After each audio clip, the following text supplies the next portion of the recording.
Gaby, muy buenas tardes. Gracias por acompañarnos aquí en esta mini mesa roja, esquina de la mesa roja. Muchas gracias. ¿Cómo Muchas están? gracias a Bienvenidas. ustedes por invitarnos. Aquí estamos en la micro mesa roja, el 50% de la mesa roja. Contentas aquí de compartir con ustedes de nuevo para hablar de estas nominaciones. Muy bien, Camilo.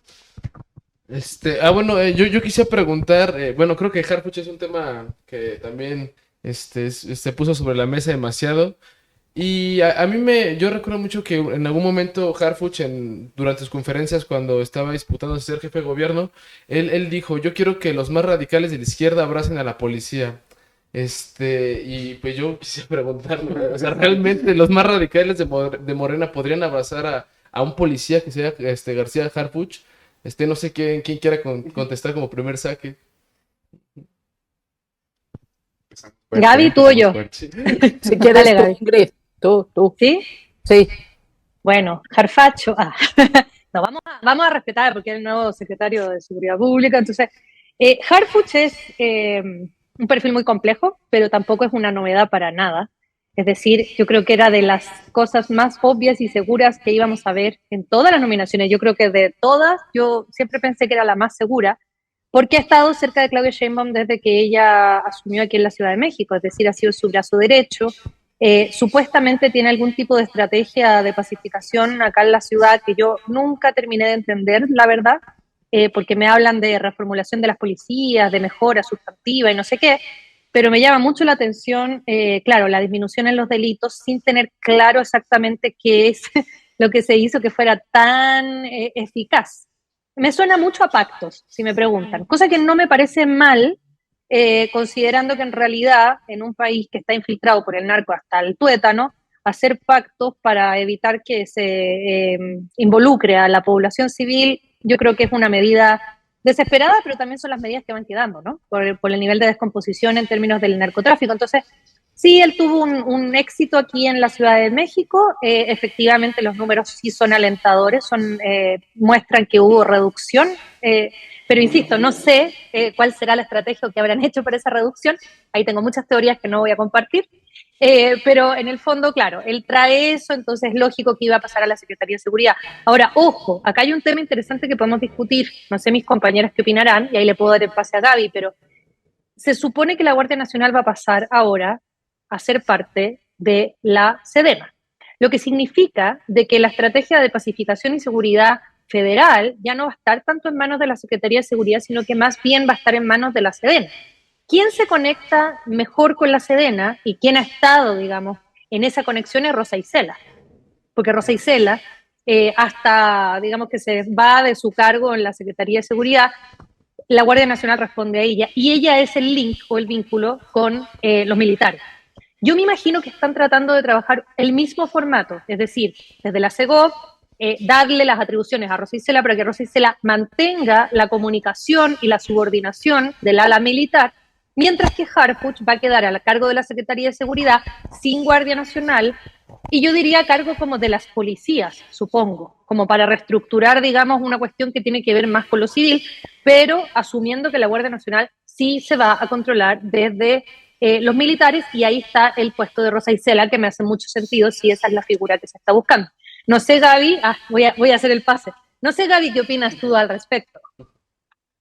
bueno, yo creo sobre lo que decía Harfuch de si la izquierda puede o podemos abrazar a los policías, la respuesta es no, ¿no? Pero sin duda es Harfuch en ese puesto, bajo el escenario que teníamos de la posibilidad de que fuera jefe de gobierno, pues todos decíamos lo preferimos en una secretaría donde tiene, digamos, está bajo el mando de la presidencia, etcétera. Yo creo, no estoy segura que desde el grupo de Claudia Sheinbaum estén realmente pensando en la reforma que sí cambiaría a la Guardia Nacional a la Sedena. Pero sí creo que más allá de Rosa Isela, que ya estuvo en la Secretaría de Seguridad, Harfuch tiene una buena comunicación con los militares porque viene de familia de militares y esas cosas en esos grupos cuentan mucho. ¿no? Creo que efectivamente acá en la Ciudad de México se habló mucho que la estrategia, a diferencia de lo que fue a nivel nacional, se trabajó un poco diferente, no solamente de aumentos salariales para los policías, etcétera, sino cuestiones de formación y capacitación, que es mucho de lo que se ha hablado sobre las policías municipales, ¿no? Que es el gran problema que realmente no pueden hacerse cargo de la seguridad en muchos sentidos. Si eso se trabajara, pues sería sin duda benéfico, pero sí creo que no podemos ser de ninguna manera ingenuos o por lo menos sí ser como muy expectantes y vigilantes de ver qué es lo que sucede con el combate digamos, o el tema del narcotráfico. ¿Por qué? Porque efectivamente con Harfush no podemos olvidar el episodio de Ayotzinapa y su nada esclarecida participación en eso. Y ese es un problema, vimos ahora las noticias de lo que pasó en Ostula, ¿no? Que el narco funciona, como bien decía hoy César Pineda, a manera de contrainsurgencia de lo que antes hacían la policía y los militares en México, con muchas veces la mirada complaciente de la Guardia Nacional, o por lo menos expectantes, no quiero decir complaciente, no lo sabemos, pero por lo menos sí en de no intervenir y dejar que las cosas sucedan, que es también lo que ha pasado en Chiapas. Entonces, una persona que no sabemos qué papel jugó en Ayotzinapa y qué vínculos tenía con estos grupos armados que pudieron, de acuerdo a lo que dicen las investigaciones, haber hecho participar a los militares, ¿no? Estos grupos de los rojos y todos estos que estaban ahí en Guerrero, pues sin duda tenemos que estar, y más porque ya tuvimos a Genaro García Luna, muy, muy atentos a cuáles son las acciones y los resultados que da una figura como la de Harfush. Bueno, no, o sea, tenemos, hola, perdón, hola Ingrid, Gaby, Tere, a todos. Sí, porque luego, o sea, tenemos estos nombramientos que, o sea, bueno, con Harfush nos podemos extender horas analizando, viendo qué es lo que pasa, pero también hay otros personajes muy interesantes y que a mí me gustaría preguntarles, quien quiera responder primero, adelante, pero parece ser que, que estos 4 nombramientos del día de hoy son más bien de operadores políticos que van a ensuciarse las manos, ¿no? O sea, que tienen que saber negociar, que tienen que saber implementar cosas, ya sea con militares, sea con profesores, sea con políticos. También, o sea, el papel de Rosa Isela no solamente va a ser coordinar si es que llega a plantearse la reforma con los militares, sino también con víctimas, también va a ser con organizaciones, porque la Secretaría de Gobernación recibe eso, ¿no? Va a tener a su cargo la Subsecretaría de Gobernación, que son quienes estuvieron llevando a cabo las tareas de investigación y de continuidad para el esclarecimiento del caso Ayotzinapa, entre muchas otras cosas más. Entonces, o sea, ¿qué opinan ustedes de estos nombramientos en esta lectura, ¿no? O sea, de que son gente que va a operar políticamente y que a lo mejor no son los perfiles éticamente deseables, ¿no? Dirían ahí algunos principistas, pero son perfiles que a lo mejor pueden servir para sacar la chamba adelante sin mayor problema, ¿no? No sé qué opinan. Bueno, yo quiero decir una cosita más de García Harfuch. No es que estemos obsesionadas con su personaje. No, pero su mensaje, o sea, él leyó, casi siempre lee porque no es que sea muy avispado en el uso de la palabra, pero él leyó. Y entonces quiero pensar que lo que estaba en ese texto y nos comunicó fue sopesado en términos de lo que estaba comunicando.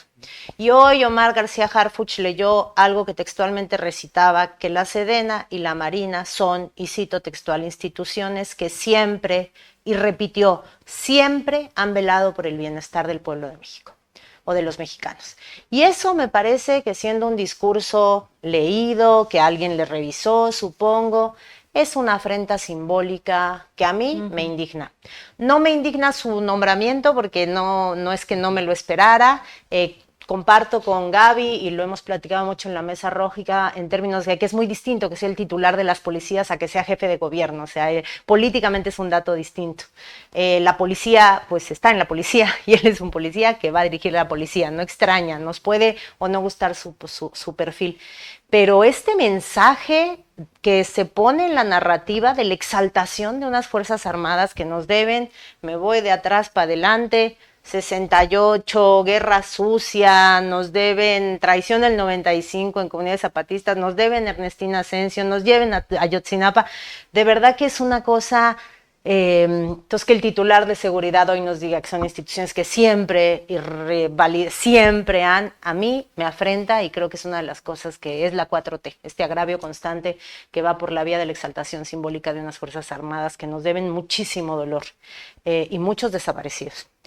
Entonces, bueno, ya, cerrado capítulo, Harfuch, no regresaré a él.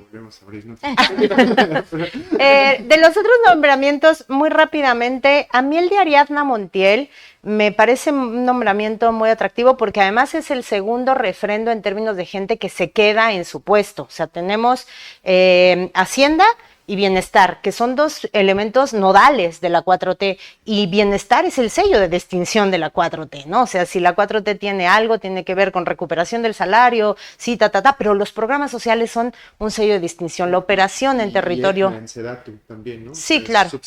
Pasada. Bueno, claro, pero ese es un ascenso. Claro. Hacienda y bienestar tenemos reconfirmación de esas secretarías. Eso hace que hoy otra vez sea un muy mal día para los discontinuistas, los sellopropistas del así llamado claudismo, que están pidiendo a gritos que Claudia se distancie, y creo que Claudia está reconfirmando, reconvalidando el sello 4T en sectores estratégicos con la continuidad de este tipo de personajes. Más allá de la historia política de Ariadna Montiel, que está como operadora de este grupo de los bejaranos, que pues es éticamente muy cuestionable por muchas cosas, pero me parece que si algo tienen como corriente política y que ha sido el sello de Ariadna al frente de la Secretaría de Bienestar, es el trabajo en territorio, ¿no? Son operadores de programas en territorio que lo han hecho muy bien, y los resultados electorales en Acapulco así lo demuestran, ¿no? Ariadna operó ella ahí, avante, la reconstrucción y después de Otis en Acapulco, me parece que eso habla bien de su trabajo, y también su discreción, que es muy de esa ala de los bejaranos, ¿no? Un perfil político mucho más discreto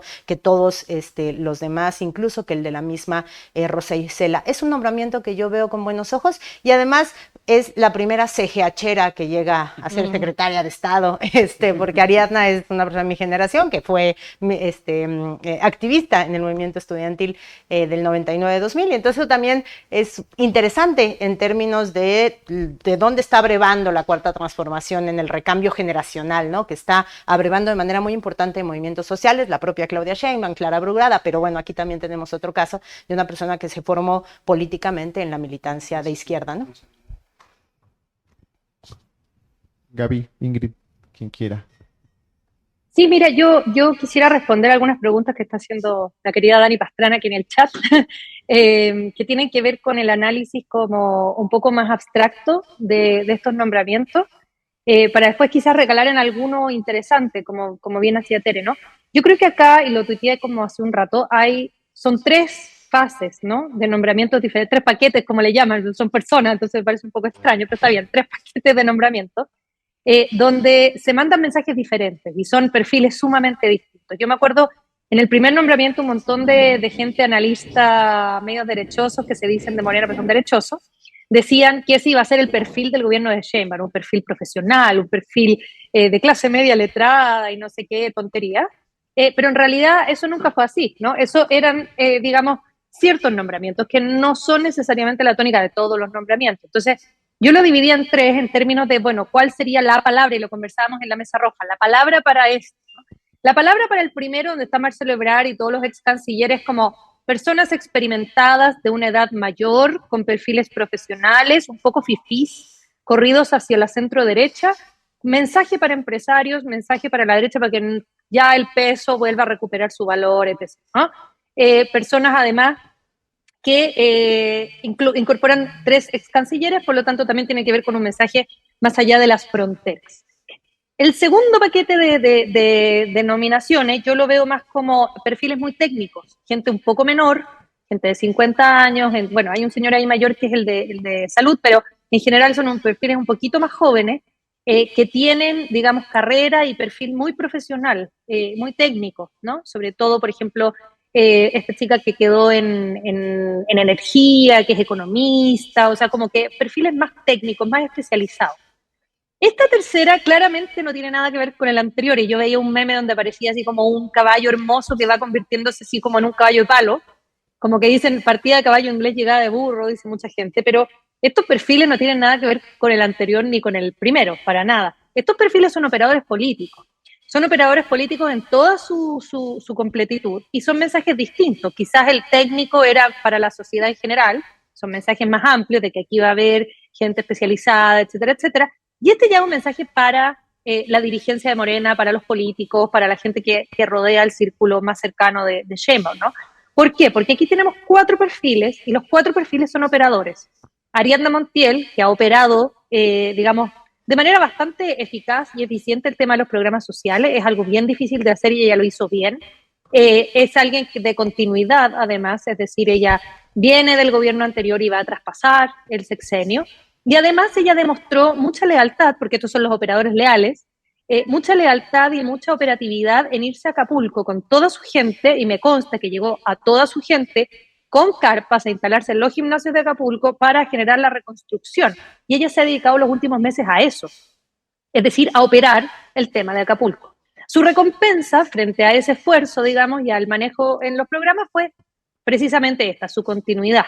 Por otra parte, tenemos a Rosa Isela, que también ha demostrado bastante eficacia en el manejo de los militares, que no es ningún asunto muy sencillo, y que ella además, yo siento que está a un mismo nivel con Sheinbaum, es decir, aquí Harfuch está debajo de ellas, o sea, en términos como de verticalidad, Rosa Isela manda, ¿no? Está arriba, está como con los militares más o menos al mismo nivel, y Harfuch está como unos pasitos más abajo y las mira a ella, tanto a Rosa Isela como a Sheinbaum, como así como las que mandan, ¿no?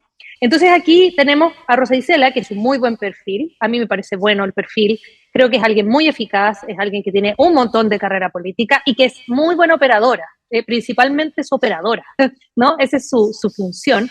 Y en la SEGO probablemente va a continuar este vínculo con los militares, como les digo yo, porque alguien va a tener que controlar a estos individuos. Por otra parte, tenemos el perfil de Omar García Harfuch, que si bien no es operador porque no tiene, digamos, las redes de operatividad, tiene todos estos contactos con el ejército, con políticos y con los mismos narcos, lamentablemente hay que decirlo, ¿no? Y por un tema familiar. Su abuelo, su padre, que participaron ahí de todos esos espantos que comentaba Tere, sí son personas que se han vinculado y se vincularon, en el caso del abuelo, con hartos perfiles y sobre todo del mundo del narcotráfico. Aquí va a haber que pactar probablemente, va a haber que tener algún tipo de contacto y sería Harfuch el indicado para el tema de la pacificación. Y finalmente dejo al detestable Mario Delgado para el final, porque a mí no me gusta nada, la verdad, pero sé que es el gran operador de Morena. Él operó las elecciones, ni más ni menos.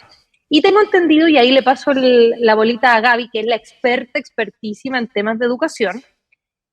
Tengo entendido que la justificación de la presencia de Mario Delgado ahí tiene que ver con que la SEP necesita de operación, porque todo el mundo que participa en la SEP, y profesores, y maestros, y etcétera, requieren de perfiles de operación adentro. Yo no estoy segura de eso porque no conozco bien cómo funciona la Secretaría de Educación, y por eso le paso la bolita a Gaby, pero escuché ese argumento. Ahora, a mí no me parece que exista ningún argumento para poner a alguien que está tan cuestionado como Mario Delgado y que además participó en lo de Peña Nieto, que me parece una afrenta directa a todos los educadores de este país, que además queda al frente, considerando que estamos en un momento muy crítico de discusión interna de Morena, pero eso lo podemos conversar después. Así que, Gaby, te invito a la educación porque tú eres nuestra experta en el tema. Muchas gracias. Pues no sé si experta, pero por lo menos sí me tocan directamente esos temas. Y sí, cuando en la mañana empezamos a comentar quiénes estaban, yo les dije Mario Delgado para educación y me decían, no creo. Y yo les decía, pues cómo no, pues si ya fue 2 años secretario de educación con un gobierno bastante olvidable que fue el de Mancera, y en donde no hizo casi nada más que andar persiguiendo lo de las becas de prepa, sí. Y creo, o sea, yo coincido la Secretaría de Educación Pública era hasta hace no mucho, habría que ver si en este último sexenio, pero era la secretaría más grande. Es una secretaría muy complicada. Sí. Y efectivamente necesitas una parte de operación política porque efectivamente tienes que ver principalmente con el que era el sindicato más grande de América Latina, que es el CENTE, y por otro lado con la CENTE, ¿no? Tiene el problema efectivamente que la CENTE no se le ha olvidado, que es que él era quien firmó el Pacto por México de una reforma que no se ha acabado de desmantelar. Cuando Mario Delgado hoy habla de revisar el Lucicam, que se le encargó específicamente Claudia Sheinbaum, es esta unidad que se creó para la cuestión de ingreso y carrera magisterial, que viene de la herencia de la reforma de Peña Nieto, que han tratado de hacer modificaciones, pero que no han logrado que funcione adecuadamente. Y yo lamento mucho que la educación, que tendría que ser uno de los puntos nodales de cualquier gobierno, de saber que de ahí depende mucho del desarrollo, etcétera, se vea solamente, y eso es el mensaje que para mí mandan como una cuestión de operación con sindicatos. ¿Por qué? Porque tienen temas pendientes muy importantes en los que la operación política no les va a bastar. Y ahí yo creo que lo que tenemos que estar súper atentos es quién va a nombrar de subsecretarios, que al final son los que van a operar la cosa. ¿Por qué? Tenemos, por supuesto, el proyecto de la nueva escuela mexicana, que, digamos, se hizo en discurso, que muchos estamos de acuerdo con muchas de las cosas que propone, pero que ahora tiene que empezar a bajar a políticas y prácticas concretas. Y en eso falta muchísimo por hacer. Tenemos, por ejemplo, y él lo mencionó, el tema de la educación media superior, que siempre es la olvidada, y que él dijo que iba a desaparecer el examen Comipems, y para desaparecerlo necesitas de diagnósticos y de otro tipo de estrategias que tampoco le puedes confiar a un operador político. O sea, si tú pones ahí gente que no sepa de cuestiones educativas, de evaluación, de desigualdad educativa y demás, pues te va a ser un desastre. Tenemos, por supuesto, el tema también de que se había anunciado que México iba a salir de PISA. Y yo no estoy criticando esa medida, yo creo que PISA tiene una cuestión política muy criticable, pero tú necesitas construir indicadores. Lo mismo con la nueva escuela mexicana, y eso lo comentaba un muy querido investigador, Alejandro Márquez. Tú puedes cambiar los conceptos, por ejemplo, decir vamos a abandonar el concepto de calidad y vamos a utilizar excelencia, que fue una de las cuestiones que se plantearon en la reforma de educación que se presentó este sexenio. Pero a excelencia le tienes que poner cuáles son los indicadores para saber si se está logrando o no. O sea, no hay ningún sistema educativo que pueda prescindir de cuáles son los indicadores con los que tú vas a evaluar si está funcionando o no están funcionando las políticas que tú estás tratando de implementar.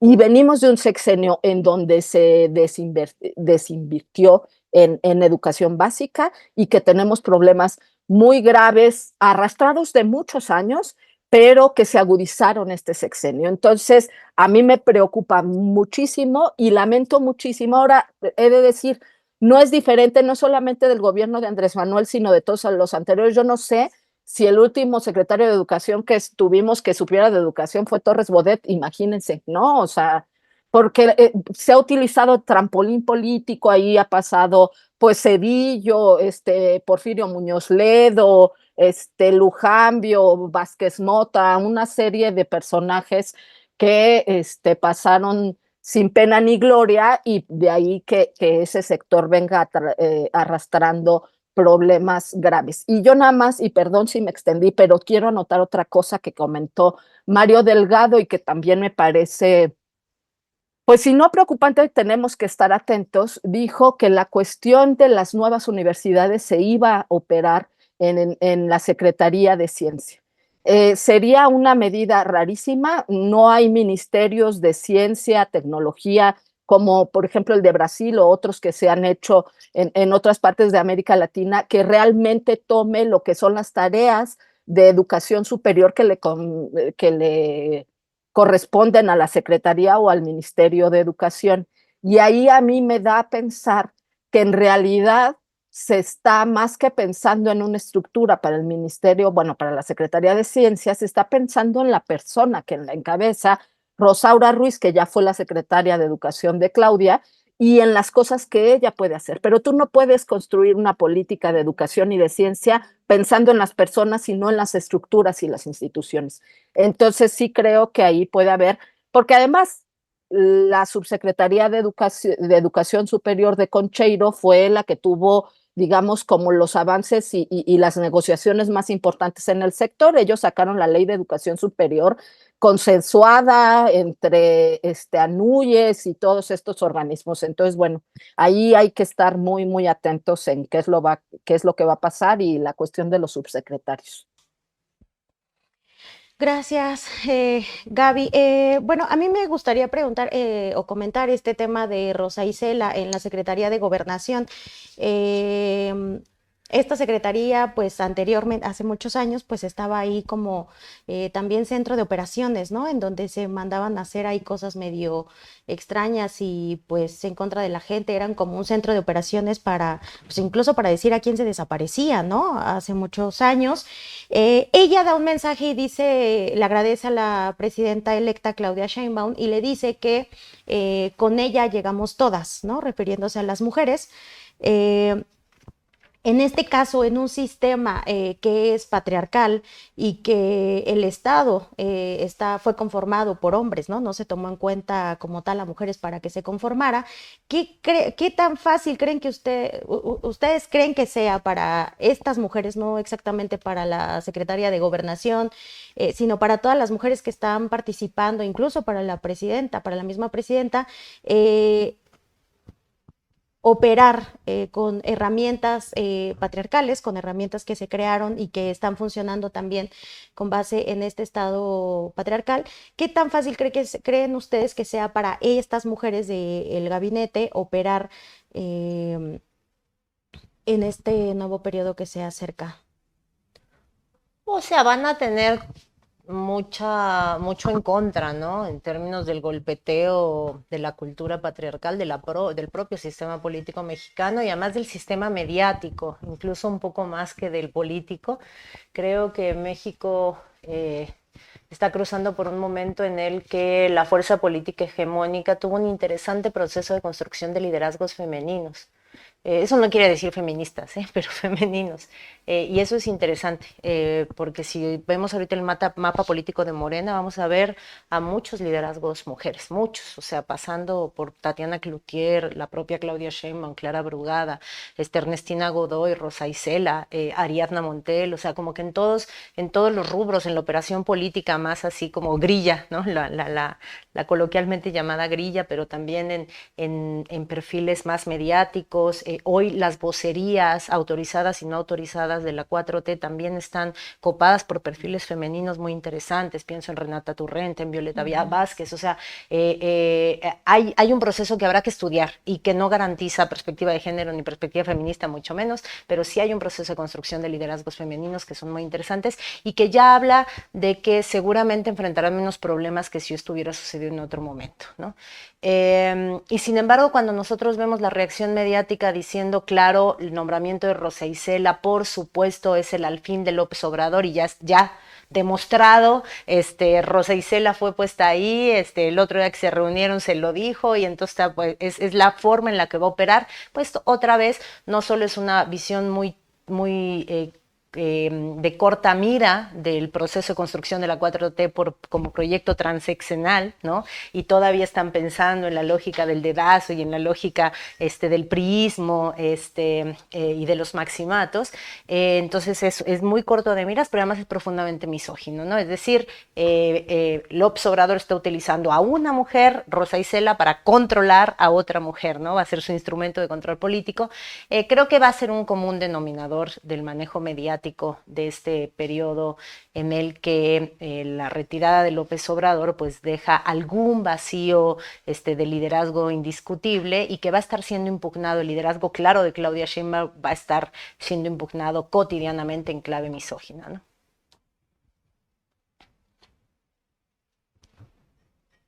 ¿Qué dicen ustedes? Si no quedamos todos callados. Eso era para nosotras, ok. Yo vi en Twitter y yo estuve tuiteando sobre esto precisamente, porque hay una campaña, obviamente orquestada por gente de la derecha, pero también por mucho machista que anda dando vuelta, que ya está desesperado con que hayan tantas mujeres en el poder, que es algo que dijimos claramente con Tere muchas veces, que no es algo necesariamente feminista, pero al menos son perfiles de mujeres. Hay una campaña desatada de misoginia contra Rosa Isela, que llama la atención porque los argumentos son, uno, que digamos, AMLO la tendría de una especie de títere, un poco parecido a lo que decían de Claudia Sheinbaum y de todas las mujeres cercanas al presidente, que en el fondo necesariamente por ser mujeres tenemos que estar debajo y no paralelo, no podemos ser paralelos, no, tenemos que estar debajo de los hombres que nos mandan. Y también estaban diciendo, hay acá una cuestión horrible de un tal Enrique Hernández Alcázar, un machista, pero de la peor calaña que me ha tocado leer, donde él hace un hilo gigante desacreditando a Rosa Isela, diciendo que ella fue una niñera de los hijos de AMLO.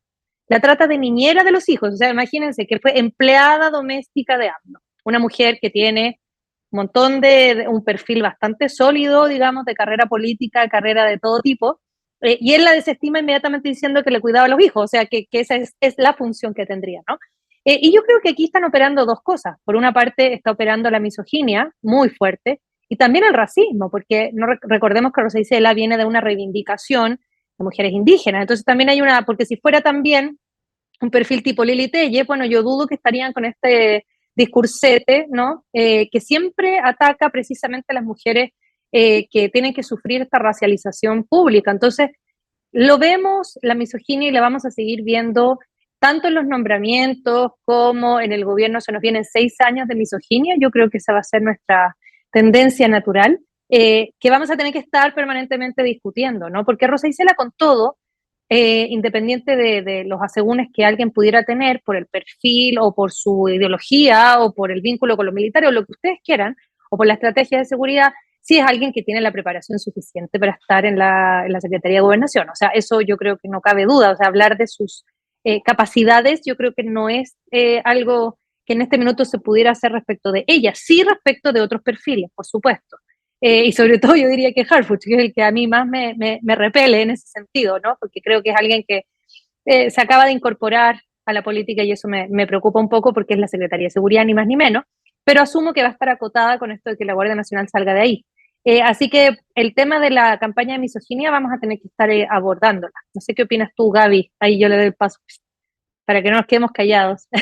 Pues yo breve, porque además comí un montón de tiempo. Yo creo que con Rosa Isela va a estar operando, o sea, yo creo que ella demostró sus capacidades justamente estando en una secretaría complicada como era la de seguridad. Pero ahora le pesa no solamente el asunto de ser mujer, sino además ahora el rollo de, AMLO va a estar en gobernación, cosa que es un poco una tontería porque Rosa Isela estuvo con Claudia Sheinbaum en la Ciudad de México y es alguien, digamos, del partido y es alguien, digamos, una figura importante y que opera dentro del partido, digamos, grupos y demás ahí. Entonces, creo que eso va a estar funcionando. Yo coincido con mis compañeras de que yo creo que ya ha demostrado que puede operar a nivel territorio, que es al fin y al cabo lo que tiene que hacer el secretario de Gobernación, ¿no? Es una, digamos, desilusión para todos los que querían que Claudia Sheinbaum se distanciara y demás, muestra que quiere dar continuidad a ciertas cuestiones y a mí me parece bien y es lo lógico. No esa idea que se hicieron con esta diferenciación que hizo Ingrid sobre los nombramientos en los 3 momentos, de pensar que todos iban a ser del estilo, con la marca de clase que ellos le querían dar a los primeros nombramientos. Bueno, pues así no es la política ni aquí en México ni en ningún lado, ¿no? Entonces, bueno, pues pues veremos qué sucede, pero yo creo que Rosa Isela tiene los suficientes elementos para defenderse, no es alguien que nadie quisiera tener de enemigo, ¿no? Entonces, bueno, seguramente ahí tendrá para defenderse con los ataques que le hagan. Sí, sí, porque, o sea, yo pensando como en todo esto que dicen, me queda esta duda que no me acuerdo quién de las tres la comentó, ¿no? Pero, o sea, esta parte del gabinete que se nombra el día de hoy en particular se hace en un contexto de una disputa interna en Morena, de un jaloneo ahí con Mario Delgado en medio, también, o sea, bueno, al menos yo no me olvido porque acabo de escribir la nota y dije, bueno, ¿qué pasó con Harfuch aparte de que es policía y Ayotzinapa y sus papás y todo lo horrible que representa? Pues también Encinas, cuando presentó el segundo informe de la COVAC, dijo que Harfuch tenía una investigación abierta, ¿no? O sea, había una pugna muy fuerte cuando era la pre-campaña dentro de Morena para la jefatura de gobierno, que después todo parece olvidado, ¿no? Y ahora Mario Delgado llega y no sé, o sea, la 4T en general se me hace un gobierno o un estilo de gobernar que siempre apela a lo simbólico como algo que les gusta mucho, ¿no? O sea, Sheinbaum hablando de esta gira de despedida que nunca se había hecho, Andrés Manuel con todos sus actos que son muy buenos, algunos se emocionan, otros dices, pero bueno, ahí está. Y el día de ayer, ¿no? O sea, los padres de Ayotzinapa se reunieron con AMLO y hoy vienen estos nombramientos, ¿no? Justamente de entre lo que salió a salir a decir Vidulfo Rosales ayer es de que pues tenemos una reunión ya pactada con la próxima presidenta Claudia Sheinbaum, y hoy ponen a Omar García Harfuch allá adentro, también a Mario Delgado, que sí, o sea, fue como el tecnócrata que aprobó la reforma educativa, pero esa reforma educativa también conllevó matanzas como en Nochislán, por ejemplo, imposiciones y mucha represión, ¿no? Entonces tenemos este contexto simbólico y también estas batallas internas en Morena, y pues bueno, ¿no? O sea, ¿qué es lo que se viene? Tere, decías hace unos meses, hace unas semanas con nosotros en los pasos de la semana, que había, o sea, Morena es la izquierda de la derecha, pero la izquierda de Morena, pues es la izquierda, otra izquierda, ¿no? ¿Qué simboliza estos nombramientos, esta disputa interna y pues esto que está pasando hoy en el partido y pues al parecer en el gobierno también, ¿no? O sea, simbólicamente creo que son malas señales. Reitero, o sea, veo dos nombramientos, el de Omar García Harfuch pensando en Ayotzinapa y reitero el de Mario Delgado pensando en la CENTE. Los dos movimientos abajo y a la izquierda que le quedan a la izquierda a la 4T. Creo que, sin embargo, no es de extrañarnos. El refrendo popular que recibieron es brutal y eso creo que abona a que no necesariamente tengamos que esperar que haya ahorita el terreno fértil para que crezca la sensibilidad que no ha crecido en estos 6 años, ¿no? Sin ese refrendo de por medio. A mí me gustaría ver una gobernación más estilo Encinas, por ejemplo, ¿no? Porque a gobernación le va, no más estilo que Rosa Isela. Ahorita veremos cómo empieza Rosa Isela, ¿no? Pero de la historia que ha sido la 4T respecto a los movimientos, respecto a las víctimas, me gustaría que primara el estilo Encinas y parece que la marginalidad creciente de Encinas no nos da lugar a pensar que esa vaya a ser la regla, ¿no? El 15 de julio a lo mejor reaparece en la ciudad. Sí, pero de todos modos ahorita estamos pensando, ojalá reaparezca en la ciudad, pero ahorita estamos pensando a nivel federal y me parece que no hay signos más allá de lo discursivo y reivindicativo en el discurso de los propios discursos de Claudia que han sido simbólicamente muy potentes y muy de izquierda, pero en los nombramientos efectivos hay afrentas graves, ¿no? Sí a Ayotzinapa, pero también a la CENTE, y veremos ya cómo empieza Claudia a las reuniones con víctimas, a las reuniones con los padres, a las reuniones también con el magisterio, que también quedó pactada con el magisterio de izquierda, ¿no? De la CENTE, ¿no? Entonces, creo que está por verse. Yo hacía como hoy un esfuerzo de hacer cuentas, así como de cómo va quedado dibujado el gabinete, además de que falta todavía una importantísima en términos del sello social de la 4T, que es trabajo, ¿no? Y otra importantísima en términos de este viraje que algunos están, en clave de lo que decía ahorita Gaby, están intentando rascarle al claudismo, en términos como de la reconciliación con sectores de la élite académica, cultural e intelectual que habían sido como muy castigados, ¿no? Entonces queda cultura también, ¿no? Entonces, en el ámbito civil queda turismo, que pues es muy importante, sobre todo por las implicaciones ambientales, etcétera, etcétera, del turismo, pero de gentrificación, etcétera, etcétera, pero en términos como del sello político de la 4T, allí hay como algo importante que todavía está por verse el próximo jueves de gabinete, ¿no? Trabajo, qué va a pasar y qué va a pasar en cultura. Y después quedan las militares, ¿no? Y bueno, todas las otras instancias, ISSSTE, IMSS, Pemex, que complementan, ¿no? Pero creo que hasta ahorita, que ya hay un muy buen paquete de designaciones, tenemos como para ver que hay 6 perfiles que son de continuidad directa, es decir, es la 4T transeccional, ¿no? Está Bárcena, está Ariadna Montiel, está el de Hacienda, está Buenrostro, está la propia Rosa Isela y está la de la Sedatu, ¿no? Que sube.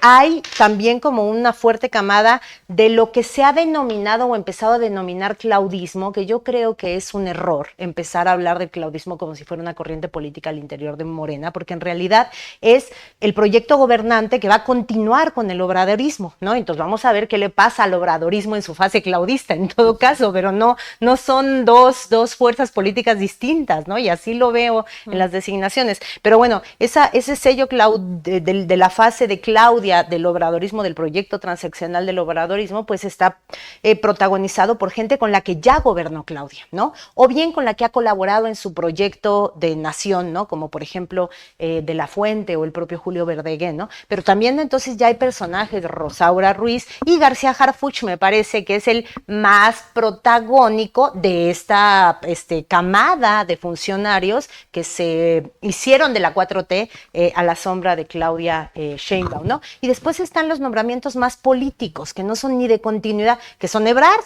manejo, reacomodo político al interior de Morena y saldando las cuentas del proceso interno, y Delgado, que es un operador político del obradorismo y que ahora lo están poniendo a operar ese choncho monstruo que es la CEP, ¿no? Entonces, si nos damos cuenta, son 6 refrendos, algunos de los cuales incluso son continuidad en el puesto, en dos nodales, Hacienda y Bienestar en la misma secretaría, 7 perfiles de esta camada de gente que se ha formado con Claudia y que parece que la va a seguir acompañando, y estos 2 nombramientos, Ebrard y Delgado, que son nombramientos más políticos independientemente de su linaje, ¿no? Y vamos a ver cómo se completa ahora con los que faltan el próximo jueves. Por allá, Ingrid, Gaby. Está muy bueno el análisis de Tere, porque es como verlo en términos de la totalidad y que efectivamente está muy bien como diseccionado, ¿no? Entre lo que es continuidad, entre lo que sería como más del equipo con el que Claudia, ella de manera más independiente ha trabajado, y estos nombramientos políticos. Ahora, estos nombramientos políticos, estos 2, me voy a agarrar de esos 2, para decir que han generado muchos problemas al interior de Morena.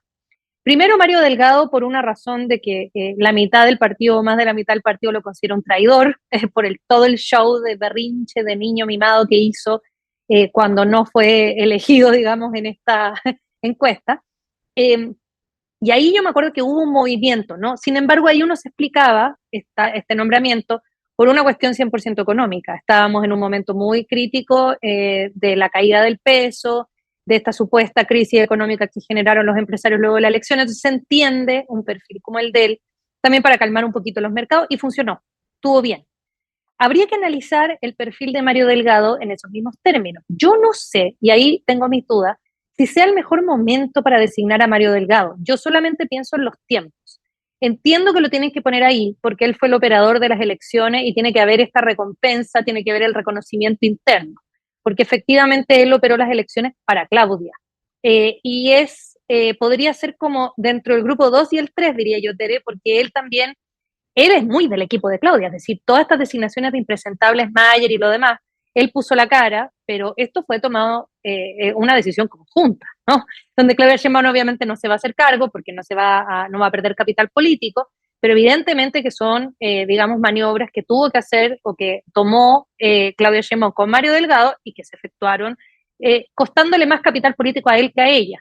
Entonces, claro que tiene que haber este reconocimiento, que me parece espantoso que sea la CEP, porque habla muy mal de lo que ellos consideran en términos de que la educación siempre la mencionan como una de las causas estructurales de la violencia, etcétera, pero en el momento de que hay que ejecutar esto, resulta que es la secretaría que usamos para dar recompensa. Entonces también eso a mí me complica porque digo, bueno, ¿qué versión tienen ellos de la educación que están dispuestos a entregarlo simplemente como compensación a este operador político?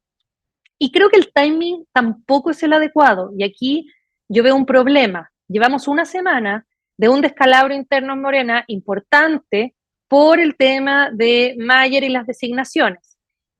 Eso ha generado que hayan movimientos al interior de Morena que no se han solucionado de buena manera y más bien hemos ido como en un socavamiento de la discusión, es decir, vamos en caída libre, ¿no? Este es un Titanic que se ha ido hundiendo, hundiendo, y mientras más explicaciones, más se hunde el Titanic, porque resulta que no solamente está esto que muy mal manejo de palabras que usó el Fijón para referirse, digamos, a las personas que se quejaban de la designación de Mayer como pluri, ¿verdad? Sino que también todas las explicaciones que se han ido dando con el tiempo.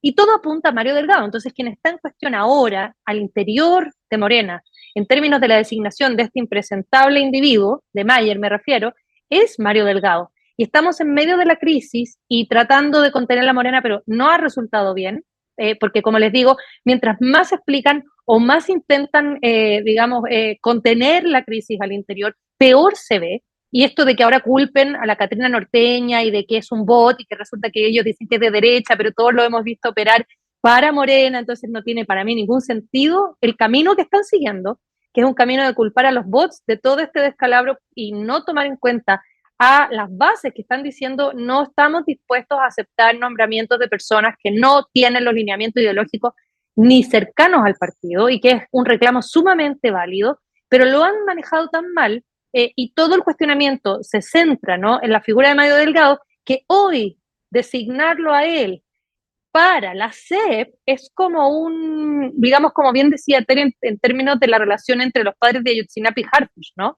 Es decir, es como decirle a la militancia, ¿saben qué? Me da lo mismo su reclamo y no solo no voy a hacer caso, sino que voy a premiar con una secretaría que es vital para el país al individuo que ustedes están cuestionando justo ahora. Entonces, por supuesto que se iba a armar un escándalo, por supuesto que iba a trendear el nombre de Mario Delgado y por supuesto que todo el mundo iba a reclamar porque se ha tomado sumamente mal la designación y es lógico. Entonces mi crítica más bien va por el timing y por el tipo de secretaría que se le dio. Le doy el paso a Gaby para que no hayan silencios.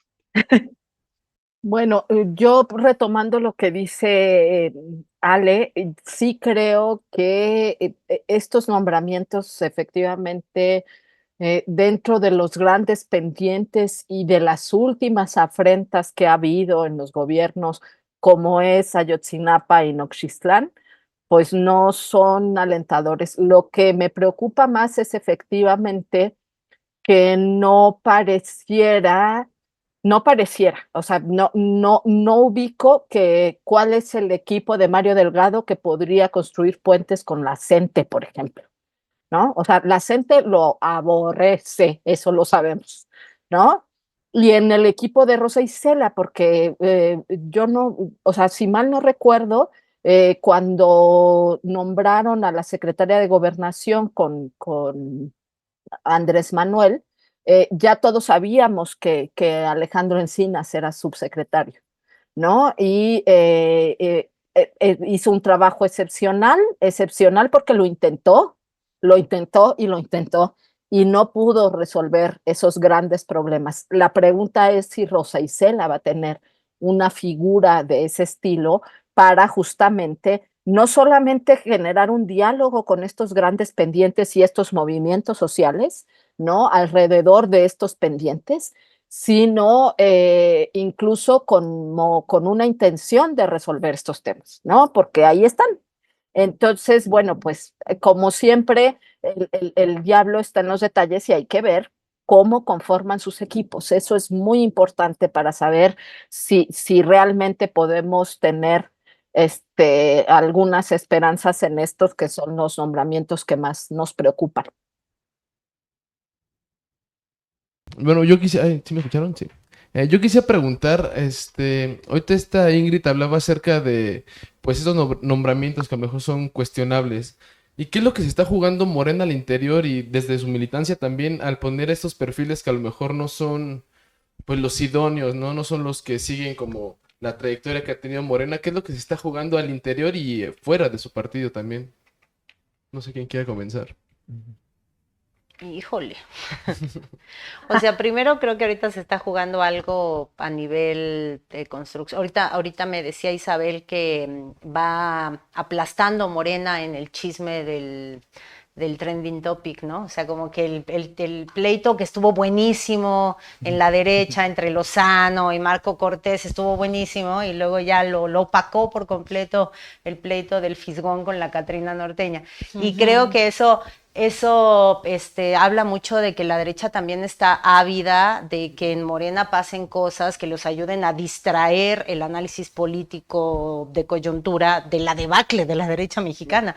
Y ahorita la centralidad que en medios, en redes está teniendo las grillas al interior de Morena, pues creo que les ha dado un respiro a estos que se estaban dando hasta por debajo de la lengua y que además están en un proceso aceleradísimo de descomposición. Entonces a mí me parece que Morena debería ser muy sabio en no ayudar a que la derecha aproveche este momento como de paréntesis y de pausa a su debacle estruendosa, ¿no?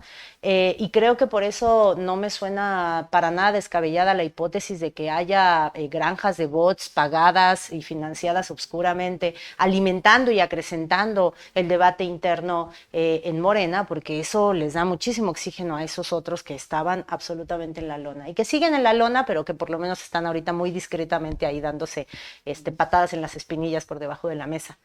Pero lo que se ve en el banquete del chisme político diario es el pleito en Morena, ¿no? Entonces a mí me parece que... La de los niños, exacto, y se están ahí agarrando en las greñas, sí. Sí. Pero la conversación importante se da acá, ¿no? Entonces, creo que hace falta, no lo quiero decir en los términos del Fisgón, porque me parece que lo dijo desde una soberbia que yo explico más como por torpeza que por mala voluntad, o lo quiero pensar así, porque gente muy querida que trabaja cercanamente con el Fisgón, pues dice que le parece atípico esta reacción como soberbia de ninguneo, ¿no? A la militancia. Entonces, pero creo que tienen que sí ser maduros, y cuando digo sí se necesita madurez política, también invito al Fisgón a que se autoinvite a la madurez política, porque les están aprovechando el pleito, ¿no? Y lo están engrandeciendo porque les sirve profundamente.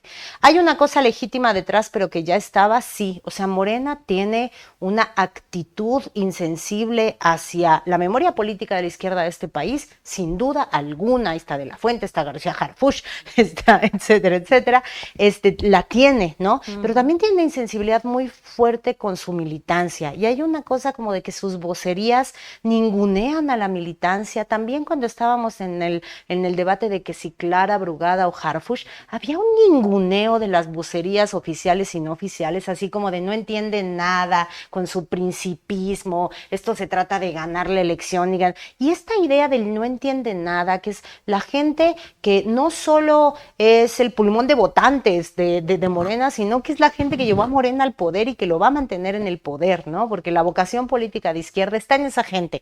Entonces, me parece que hay mucha soberbia, y es una soberbia que se explica por el triunfo tan aplastador, puede ser, pero sí me parece que debería haber un llamado a cuentas, y me parece que esa puede ser una de las últimas gestas de Andrés Manuel López Obrador.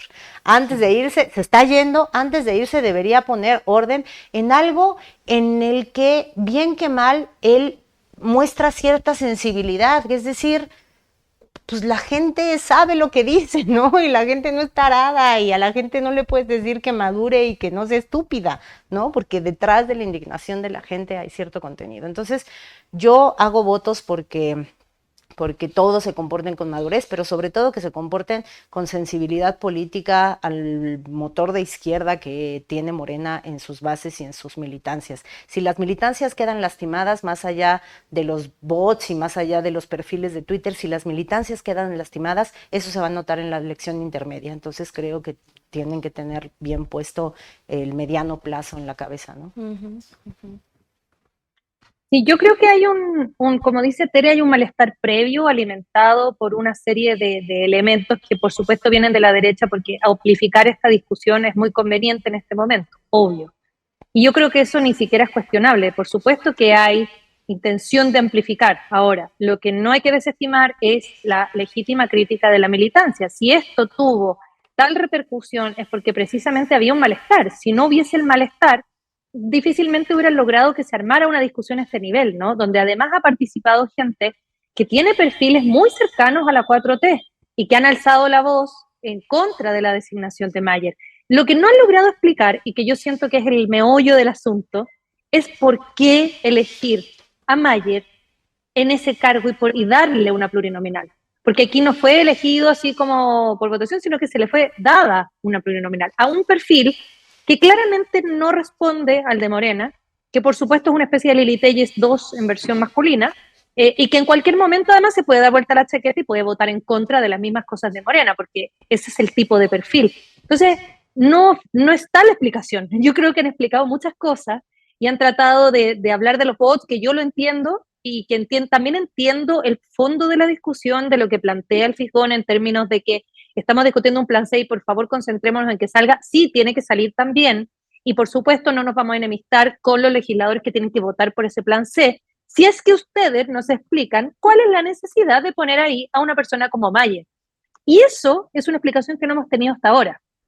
Nadie, y menos la militancia. Yo hablo desde afuera como un observador del fenómeno, pero me imagino que para alguien que pertenece a la militancia de Morena o que ocupa lugares, digamos, muy cercanos a Morena, si no tiene explicación, no le pueden pedir que confíe ciegamente en las decisiones de las personas, porque esto no es una religión, esto es un partido, esto es política. Entonces tiene que haber explicaciones lógicas para los actos, ¿no? Y un poco va a pasar con Mario Delgado en la CEP.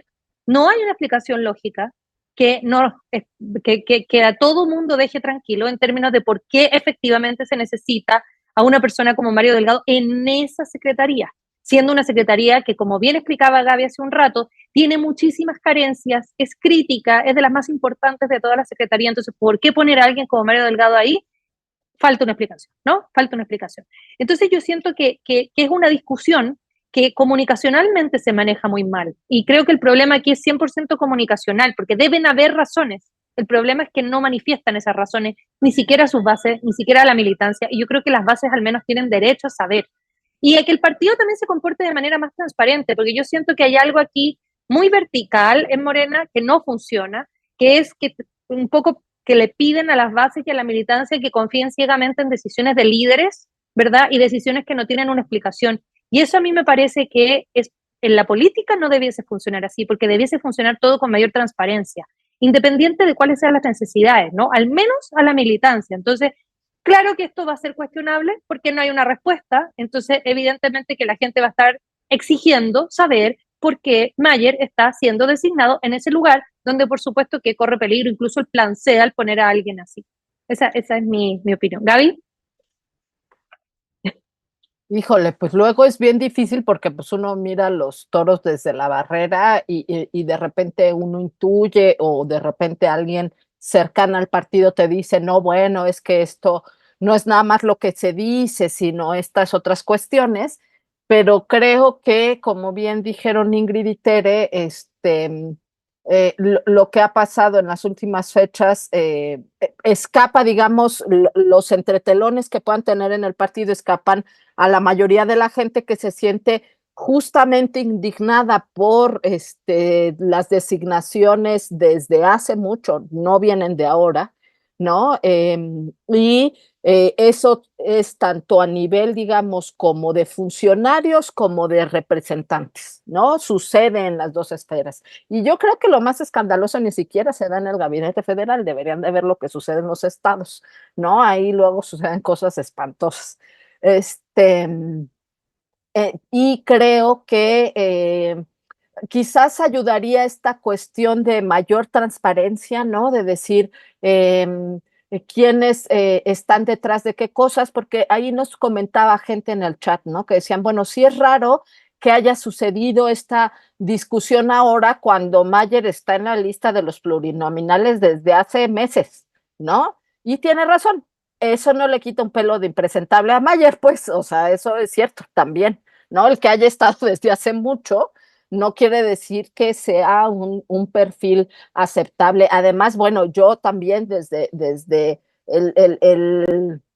el ámbito en el que trabajo, Mayer está del lado de todos estos organismos como que tratan, por ejemplo, la cuestión de los derechos de autor y de poner candados y de cobrar por reproducciones al usuario. O sea, ha tratado de hacer avanzar iniciativas bastante cuestionables desde la perspectiva que defiende el propio Morena. Entonces, yo creo que en esto también tenemos que estar muy atentos porque la cuestión del gabinete en este país siempre ha sido algunos puestos estratégicos que son del equipo con el que va a operar la presidenta, en este caso, sus políticas, y otros que tienen que ver con el reparto a sectores, ¿no? Entonces, tendremos que ver cómo esos repartos al interior de Morena también permiten o no, en algunos casos, esperemos que no sea, pero digamos, acumular poder adentro del partido y de formas que conocemos, por ejemplo, que esa es una de las broncas que se le critica a la gente de Bejarano, ¿no? Cómo opera no solamente al nivel de territorio, que eso a lo mejor lo hacen bien, sino luego eso cómo se traduce en el poder que ejercen en el partido, ¿no? Entonces, bueno, pues habrá que ver qué tanto estas designaciones también obedecen a esas facciones y al poder que se le da a cada una y cómo logran, esperemos sí, resolver esas cuestiones en bien de esas mayorías que les están con toda la razón y con toda la justicia, independientemente de sus pleitos internos, demandando mejores perfiles y que respondan a sus necesidades. Fíjense que agrego una cosa rapidísimo porque creo que se nos está acabando el tiempo, pero yo creo que es tan cuestionable la respuesta soberbia de la corriente hegemónica de Morena ante el reclamo de las militancias, como el uso que algunas corrientes marginales de Morena están haciendo de la indignación legítima para volverse a poner en la agenda. Entonces hay corrientes que se sienten maltratadas por la 4T y que no les ha hecho justicia la historia de la Cuarta Transformación, que también están utilizando la legítima indignación, ¿no? Entonces creo que tenemos que andar con pies de plomo, reivindicando el derecho de la gente de indignarse por postulaciones éticamente reprobables, ¿no? Independientemente del timing político de cuando se haga y de las utilizaciones políticas que tanto la derecha como corrientes, digamos, que se sienten maltratadas, están haciendo de eso, ¿no? Sí, porque a mí suscribo lo que dice Tere. Sí, es como muy contradictorio que por un lado escuchas al presidente que dice el pueblo es sabio y la gente decide y salieron a votar y todo esto y que tonto es el que piensa que el pueblo es tonto. Pero por otro lado, entonces cuando la gente reclama por estos puestos y dice no estamos de acuerdo, entonces ahí sí no se les puede escuchar, ¿no? Es como esa pues doble discurso, no sé, está como raro. Que no es nuevo, ¿no? O sea, Mario Delgado llegó con denuncias de imposición a la presidencia de Morena. En 2021 toda la cobertura electoral que hicimos en pie de página en los estados, básicamente en todos los estados a los que entrevistábamos gente de Morena nos decían nos impusieron a los candidatos, ¿no? O sea, estas críticas no creo que vengan nada más en este proceso y tampoco como siento que se les puede achacar a la militancia de que no respondan, porque tan respondieron de que ahora ganaron con tantos millones de votos, todas las gubernaturas casi las tienen en su mano, en la bolsa. Entonces, más bien siento que es una cosa ya de práctica, no sé si acarreada por Delgado, un estilo de dirigir el partido que se impregnó a otros sectores o qué es lo que pasó, pero a lo mejor es un tema para la mesa roja que pueden tocar, que pueden tocar a fondo, lo apunto ¿no? acá. Como la historia de Morena y porque es muy interesante esa parte. Y pues ya, para una última pregunta de cierre, porque también aquí tenemos que hacer la edición y la computadora, como lo dijimos la otra vez, solo es una, para que también ahí cheque ahí, pues, la cuenta bancaria que está en esta transmisión y pueda donar algo a este proyecto periodístico de pie de página. La bola de cristal, ¿no? Sé que no la tenemos, sé que luego así nos equivocamos, pero más o menos le hemos atinado a varias cositas. Digo, sí, algunas sí, otras no, inesperadas. Cultura, trabajo, turismo y Fuerzas Armadas. Según lo que ha dicho Sheinbaum, Fuerzas Armadas, tanto Marina como Sedena, van a ser hombres por la verticalidad, ¿no? Y ahí la verdad es que para conocer a los generales, no sé quién sepa muy bien de eso, pero yo no conozco un general ahorita como en el espectro político que pueda ocupar esos cargos, ¿no? Pero laboral, turismo y cultura, por ahí adelantaban a Susana Harp aquí en el chat. Por ahí hace rato platicando con Arturo me decía, van a chispar a los Luján del gabinete, ya no van a quedar en nada. Pues quién sabe, con una política laboral hasta cierto punto atinada. Turismo pues, está como perdido, ¿no? No sé, ¿qué piensan? Que también había la especulación de que podía quedarse con Marcelo, ¿no? En la Secretaría de Economía. Sí, ¿no? Que como era tan chiquita, por ejemplo, haría estas secretarías que sí son muy grandes, ¿no? 543,000 millones de pesos para el bienestar. Es mucha, mucha lana. Luego sigue la SEP con 439,000 millones y de ahí la Secretaría de Seguridad Ciudadana. Entonces, pues sí son secretarías grandes que están en este momento, bueno, que tienen a estos personajes, a estas personas ahí, pero sí es interesante cuáles son las predicciones. Híjole, yo no sé, a mí me parecería muy raro que o sea, como que Luis Alcalde, por ejemplo, se regresara a trabajo, sería una jugada contraintuitiva, pero es posible, ¿eh? Es posible. O Berta, Sigue en la híjole, secretaría, entiendo, pero sí, no lo sé.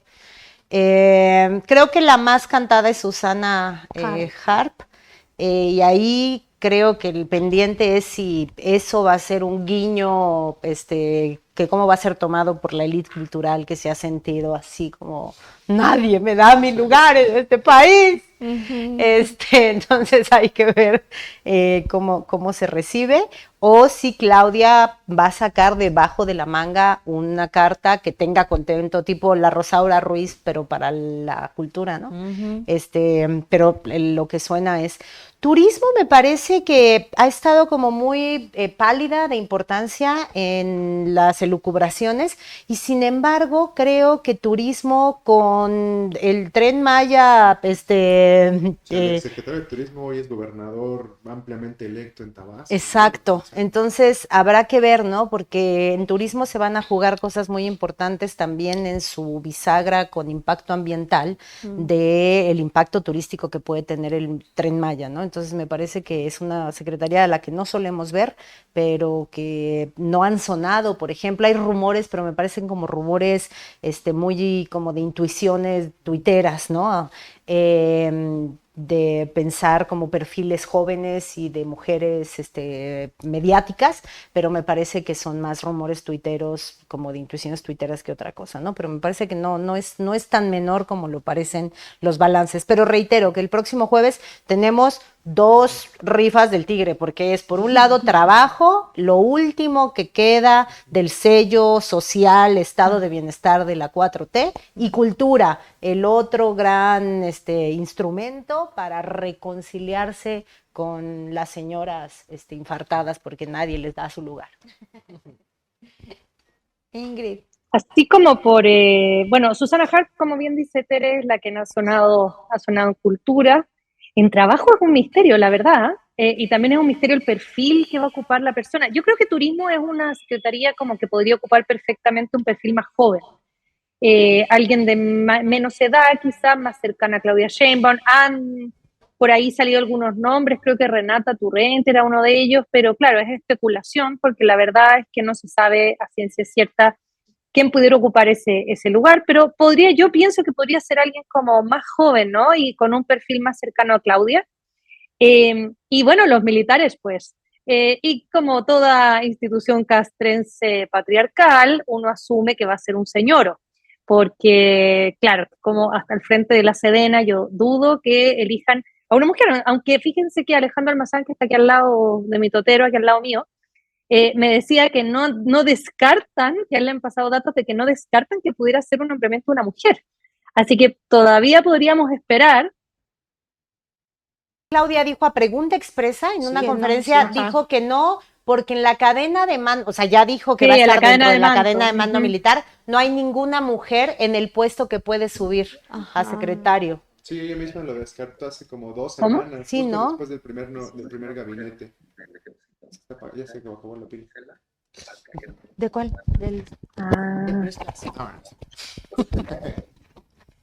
Es cierto. Sí, no, lo que es que Ale también me dice, si es que no fuera un mando mujer, que lo pensaron en un principio, pero claro, si no hay perfiles, más bien va a ser Rosa Isela quien va a estar ahí a cargo de moderar a esta gente de La Serena. Entonces ahí está la mujer poderosa, digamos, por tema de género.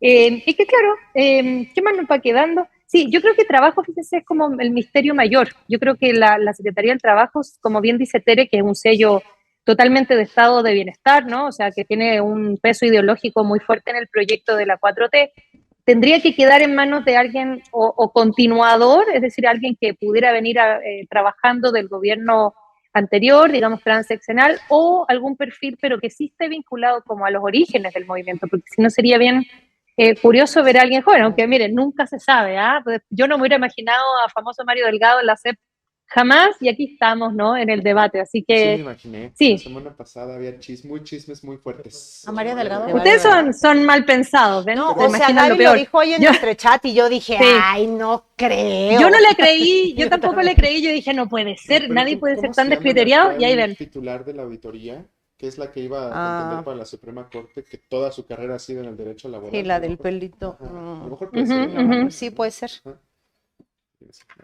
Y luego mencionaban también a Altagracia Gómez para turismo, ¿no? Que estuvo en Ojalá los que no. diálogos. Entonces, bueno, pues quién sabe. No hagan eso. Yo nada más para comentar lo de cultura y por ahí un reclamo que aparecía en el chat. Yo creo que en la cuestión de cultura hay unas élites que además se han movido entre lo político y lo cultural, que efectivamente se dijeron agraviadas, ¿no? O sea, la época de los apapachos que pasaron y demás, y de beneficios que llegaban nada más a ellos. Y yo creo que es a ese perfil al que se refiere Tere. Eso no quiere decir, y también es lamentable, como en el caso de educación, que ningún gobierno, ni este ni los otros, porque no nos hagamos, los otros tampoco lo hacían. O sea, esto no es algo de Morena. Que se tenga la visión de que la educación y la cultura son elementos fundamentales para transformar un país, ¿no? Y que la cultura es una vía importantísima para hacerlo. Suena mucho Susana Harp, yo no creo, o sea, yo creo que ese volveríamos al tipo de nombramientos que hacía el PRI y el PAN. Yo no creo que tenga los elementos para poder transformar a un sector que ha sido precarizado, por ejemplo, ¿no? Que no ha logrado, digamos, unas políticas que beneficien no solamente a los estados, no solamente en el centro. O sea, hay ahí en la cuestión de cultura muchos pendientes y por supuesto está el tema de esas élites que han estado muy ofendidas los últimos 6 años, porque cuando dijeron primero los pobres, por alguna extraña razón pensaron que se referían a ellos. Yo nunca lo entendí, pero ellos juraban que se referían a ellos y que las políticas los iban a atender a ellos. Estaba en los equipos de diálogos de Sheinbaum también Irma Pinet, ¿no? Que sería un mejor perfil, creo yo. Pero bueno, también son, digamos, artistas que no sabemos qué tanto puedan hacer, digamos, ya en políticas culturales. Entonces habrá que ver. Pues bueno, ya nos extendimos un montón, pero valió la pena. Muchísimas gracias por acompañarnos a las 3 aquí en este episodio más de Disrupciones. La siguiente semana pues estaremos pendientes y muy expectantes a ver cuáles de las predicciones que hicieron aquí las compañeras de la Mesa Roja se cumplen o no se cumplen. Ojalá que la de Altagracia, ¿no? Que vaya para turismo. Es secretario, ¿no? De turismo, de cultura. De cultura, ¿no? Por favor, Diosito, Altagracia, no. Hay que prender la vela para que no. Por favor, yo voy a prender una vela. Sí, pero bueno, muchísimas gracias por habernos acompañado, Tere, aquí en el estudio. Qué bueno que te pudiste acercar y estar acá con nosotros. Y a Gaby y a Ingrid también muchísimas gracias por estar allá conectadas en línea. A Alexis, que estuvo acá en los controles.